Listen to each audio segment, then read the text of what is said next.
I wanted to use this time that is afforded to me to fully honor with gratitude for the years I have known Father Thomas as a monk and an abbot, a brother, a leader, and teacher of contemplative prayer and contemplative outreach. My comments and observations are wholly my own.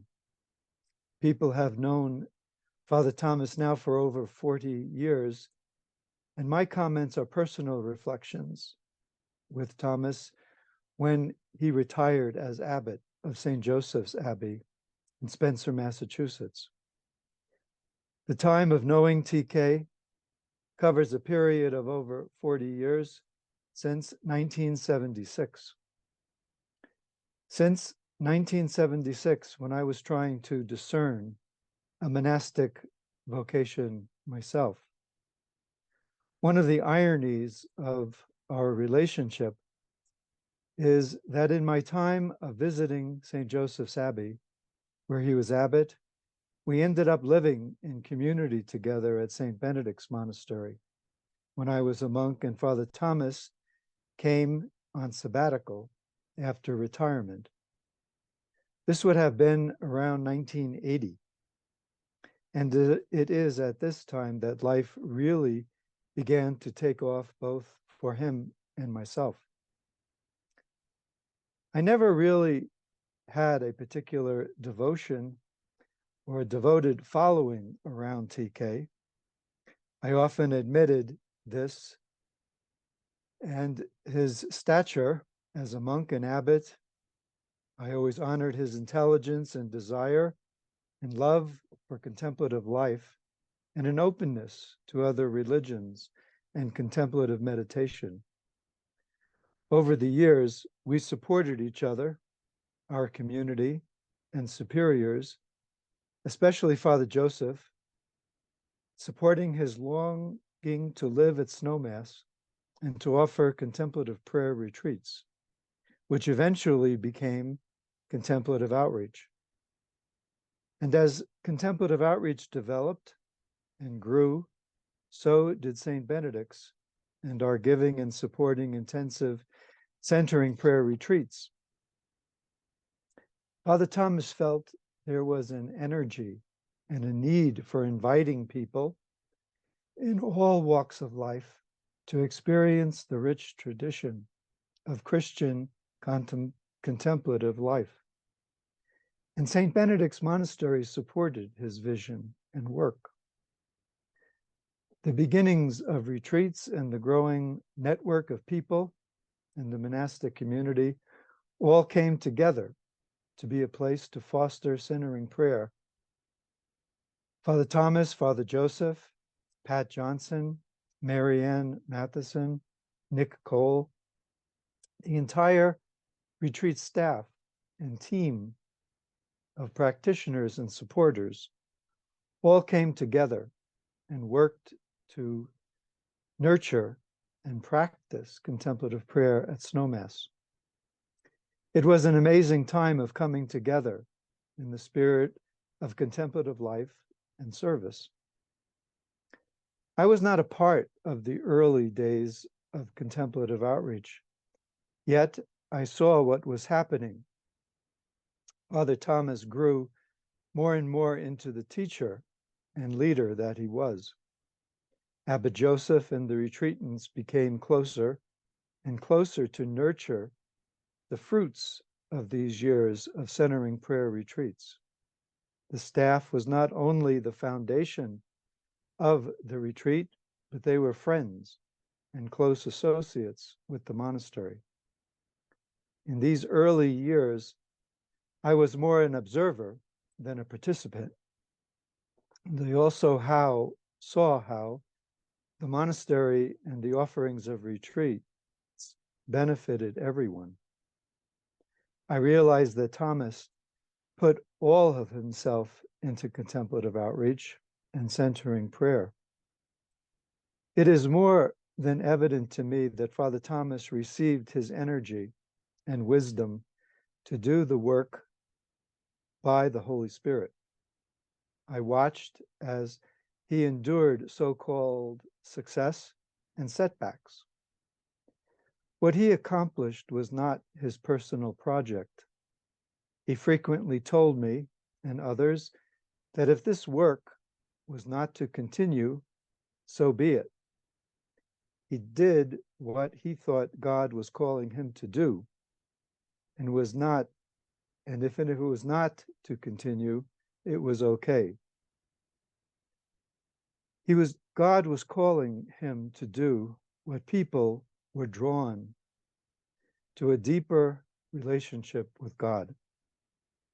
He also perceived a need for the contemplative prayer that is solely based in the Christian tradition as it was from the beginning. So this form of contemplative prayer is not something new. He seemed to be deeply buried and unseen in ordinary life. And yet, the very essence of contemplative prayer is in ordinary life, from the simplest activities to the most complex. I have experienced over and over again Father Thomas's skill and spirit navigating the most complex issues he faced. In this, I believe, was his experience and trust in the work of the Spirit in his life and in our time. As you know, he traveled a lot for retreats and meetings, and he would come back to the monastery from some recent trip, grateful to be back home in the monastery, usually exhausted, grabbing a mug of decaf coffee and head to his room. There he would go through his mail correspondence with his secretary, Bani Shimizu, work, rest, meditate, and sleep. So as Father Thomas was navigating the work of contemplative outreach, St. Benedict's retreat house was hosting the monthly centering prayer retreats. From the beginning of the 1980s in the ranch house to the end of 2023 in the new retreat house. With our dedicated staff, of which I shared a part in, the centering prayer retreats grew as demand increased, and St. Benedict's served the retreatants. Father Thomas almost always would come up to the retreat house to join in a talk and sharing on Sunday evenings with the retreatants. Naturally, there was a lot of awe, love, and affection for Father Thomas. He gave people permission to be themselves. I saw this in his interactions with other people, with retreatants, longtime friends, monks, sisters over the years, community members and staff of Contemplative Outreach, colleagues, and myself. Yes, he was a celebrity of sorts, but he allowed others to find their own way. Sometimes the spiritual practice worked. Sometimes it went in different directions. But I can attest from the sharing of the work of contemplative outreach at the retreat house how people were affected by the practice of centering prayer and the contemplative life that so many Christians practiced across the centuries, that his presence and work in contemplative prayer changed people's lives. He was sometimes criticized, yet overall, as in the life of prayer, you really cannot control people, but you can guide, nurture, teach, and manifest by example. And that is what I feel Father Thomas did. It was another way of which he let the Holy Spirit work in other people. Father Thomas's work in centering prayer was not a crusade, it was a life.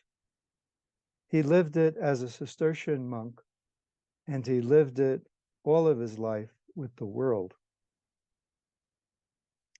I mention these examples of life with Father Thomas because they taught me to serve and act for the right reasons.